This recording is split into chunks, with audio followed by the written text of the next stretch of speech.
If you are a foreigner traveling to Brazil, it is highly likely that you are going to be using buses to get between different destinations. In this video, I'm going to explain how buses in Brazil work, how you purchase your tickets, and how you can be prepared for your bus journeys. Now, if you are coming to Brazil on a fixed itinerary, you probably will want to purchase your bus tickets online in advance.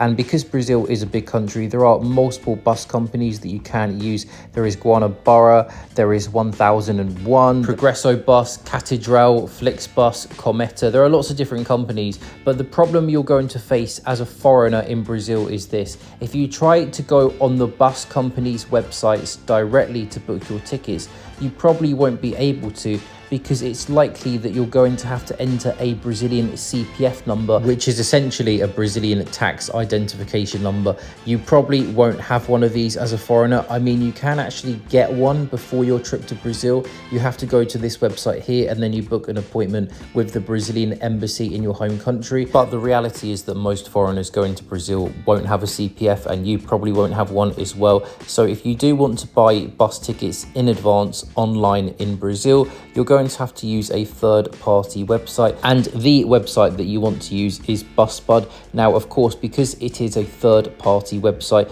you do pay a little bit extra than what you would have paid if you booked directly with the bus companies, but unfortunately, you're just going to have to pay a little bit extra because of this CPF issue. Now, in my 6 months in Brazil, I used BusBud 16 times to attempt to book bus tickets, and virtually all of those times, 15 of those times to be precise, I was easily able to buy the tickets on the website, and I had no problems whatsoever when boarding onto my bus. The one time when I ever had an issue was when I was trying to buy a ticket from Fortaleza to Barreirinhas. So Barreirinhas is the gateway town to the Lençóis Maranhenses sand dunes in the northeast of Brazil. The payment I was trying to make was just failing time after time. I think because this journey is a very long journey, it is listed as a 13-hour journey, but to be honest with you, it's probably going to be more like a 15-hour journey. My journey was literally 15 hours. So I feel like that may be the reason why I could not use BusBud. So if that issue does happen with you and you can't buy online,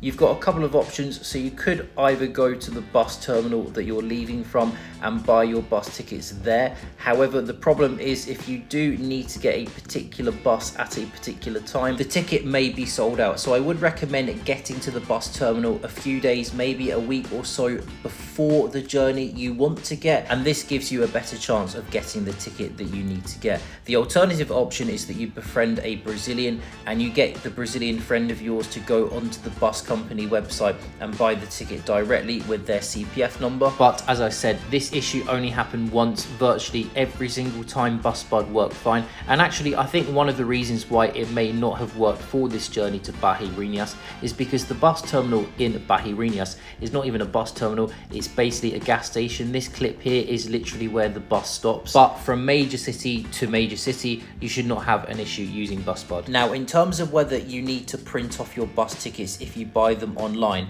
what you can do when you receive your email notification after you've paid BusBud, it will say boarding requirements on the email, and then it will tell you whether you need a printed ticket or whether you can use your ticket on your mobile phone. For the majority of bus journeys in Brazil, you will be able to use the ticket on your phone, but if it does say you need a printed ticket, you don't need to worry about going to a printing shop to print it off. You can just go to the bus terminal, find the bus company that you're traveling with, go to their store or their stand, and they will be able to print off the tickets for you. The only times I had to print off tickets was when I was in Minas Gerais. So there are some really nice colonial towns in Minas Gerais, such as Ouro Preto and Diamantina. And to get between Belo Horizonte to these colonial towns, the bus company to use is called Passaro Verde, and they require printed tickets. But other than that, I could always use my phone, the ticket on my phone, to get through onto the bus. Now, what you may notice on your tickets is that there are multiple QR codes.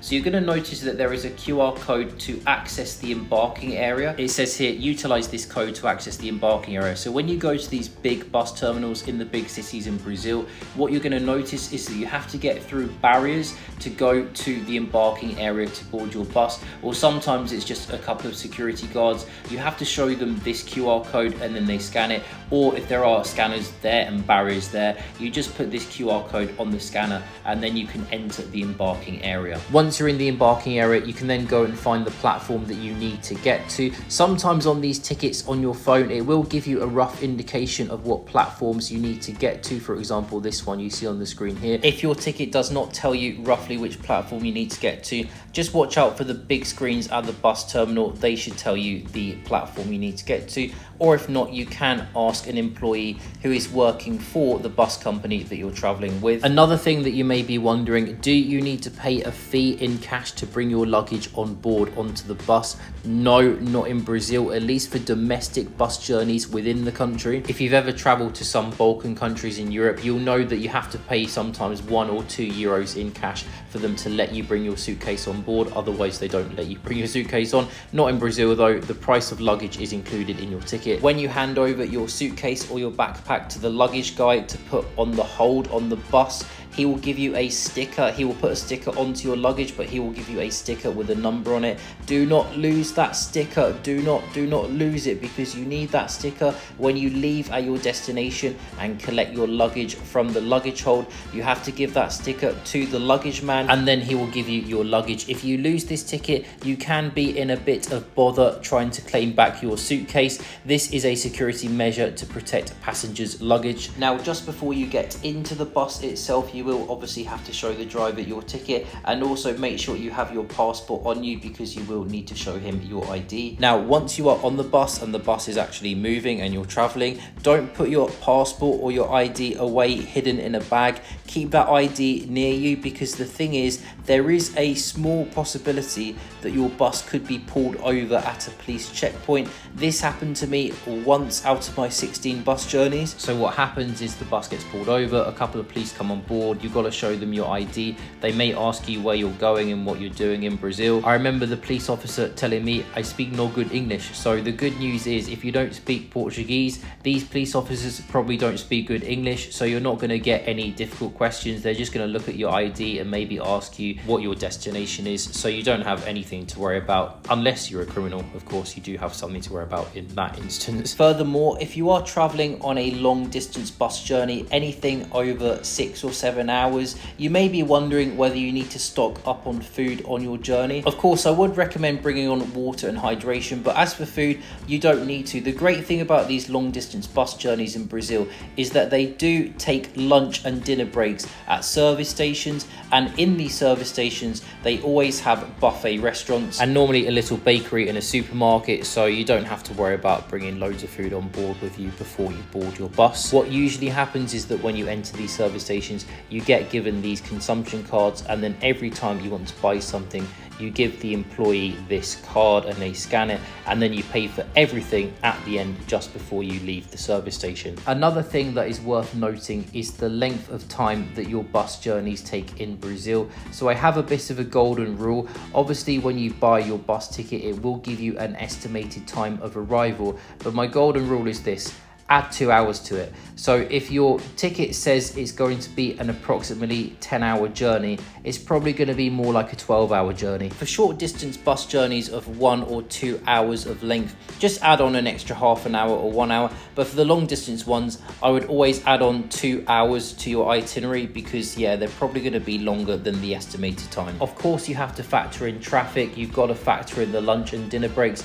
Sometimes when the bus stops at a particular bus station, sometimes the driver may want to go and have a little chat with his best mate for 10 minutes. Sometimes the buses stop at random roads and pick up random people. So it is highly unlikely that the time of your journey that is stated on the website is actually the time of your journey in reality. Some travelers who go to South America also talk about safety on buses and how you have to be very careful of theft and stealing of your belongings. Now, in my view, I did not feel that buses in Brazil were particularly dangerous. Obviously, keep an eye on your belongings, but I did not get a sense that Brazilian buses were a hotbed for robberies and crime, in my view. It felt virtually no different to taking buses in Europe. And one more kind of niche thing to mention: if you do buy a bus ticket with a company called Catedral, I mentioned them earlier on in the video, just be aware that your bus may not be an orange Catedral bus. It could be a green Flixbus. I think Flixbus bought out Catedral,